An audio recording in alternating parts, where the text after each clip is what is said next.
Hey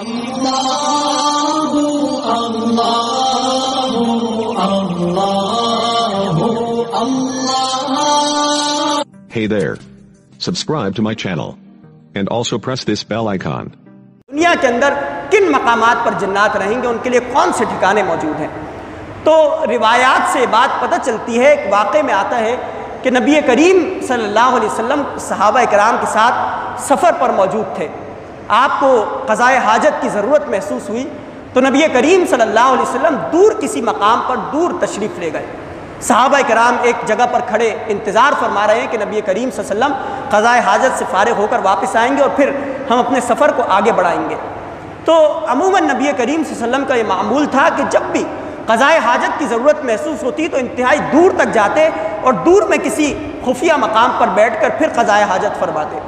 تو صحابہ کرام نے کچھ عجیب و غریب سی آوازیں سنی، عجیب و غریب سی آوازیں، شور شرابہ ہوا تو صحابہ پریشان ہو گئے کہ کہیں ایسا نہ ہو کہ نبی کریم صلی اللہ علیہ وسلم کے ساتھ کوئی واقعہ، کوئی حادثہ پیش آیا ہو۔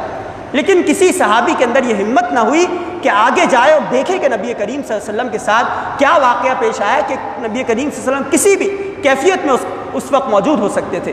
اسی لیے صحابہ کرام وہیں پر ٹھہرے رہے اور انتظار کرتے رہے۔ نبی کریم صلی اللہ علیہ وسلم واپس لوٹے تو صحابہ کرام نے پوچھا کہ یا رسول اللہ، ہمیں کچھ عجیب و غریب سی اور خوفناک سی آوازیں محسوس ہوئی، کیا آپ کے ساتھ کوئی واقعہ پیش آیا؟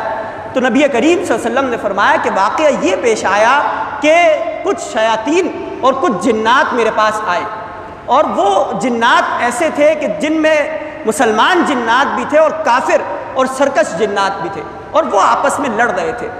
اس بات پر لڑ رہے تھے کہ یہ جو مقام ہے، اس مقام پر کسے رہنا چاہیے، یہ مقام کس کی رہائش گاہ ہونی چاہیے۔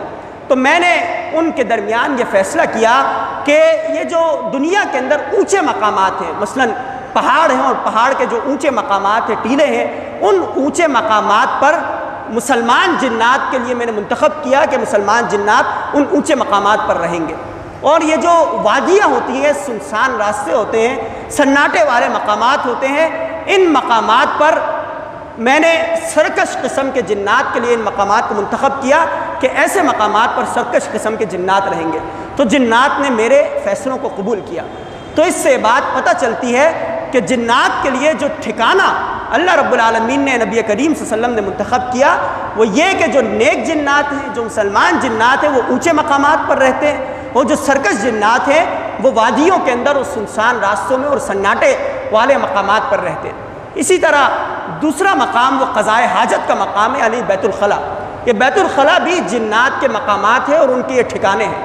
اسی لیے نبی کریم صلی اللہ علیہ وسلم نے فرمایا کہ جب بھی بیت الخلا میں جاؤ تو اللہم انی اعوذ بک من الخبث والخبائث، اس قسم کی دعا پڑھ لیا کرو کہ اللہ میں تیری پناہ چاہتا ہوں خبیث جنات سے اور خبائث جنات سے، ان سے میں تیری پناہ چاہتا ہوں۔ تو دوسرا ٹھکانہ ان کا یہ قضائے حاجت کے مقامات ہیں۔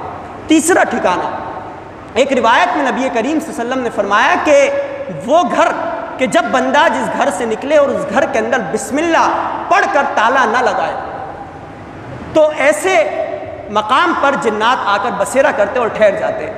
اور ایک روایت میں نبی کریم صلی اللہ علیہ وسلم نے فرمایا کہ جس گھر کے اندر بسم اللہ پڑھ کر تالا نہ لگایا جائے یا بسم اللہ پڑھ کر اس گھر کو کھولا نہ جائے تو جنات یہ بات کہتے ہیں کہ آج تو ہمیں ایک ٹھکانہ مل گیا اور رہنے کے لیے ایک رہائش گاہ مل گئی۔ اسی طرح وہ کھانا کہ جس کھانے پر بسم اللہ نہ پڑھی جائے اور بسم اللہ پڑھ کر اس کھانے کو نہ کھایا جائے تو جنات یہ بات کہتے ہیں کہ آج ہمیں پیٹ بھرنے کے لیے بھی غذا مل گئی، وہ کھانا جو ہے جنات کا کھانا بن جاتا ہے۔ تو تیسرا مقام وہ ایسے گھر ہیں کہ جن گھروں کو اگر تالا لگائیں یا بند کریں یا آپ اپنے کمرے کو بند کریں تو بسم اللہ پڑھ کر اور جب کھولیں تو بسم اللہ کا اہتمام کریں تو اس سے جنات اور شیاطین اور سرکش جنات یہ دور ہو جاتے ہیں۔ اور چوتھا ٹھکانہ عموماً قبرستان کے اندر یہ جنات اپنا بسیرا کرتے ہیں۔ اسی طرح یہ جو گندے اور ناپاکی کے مقامات ہوتے ہیں، کچرا کنڈی ہے، کوڑا کرکٹ کے جو مقامات ہیں، ان مقامات پر بھی جنات آتے ہیں اور اپنا بسیرا کرتے ہیں۔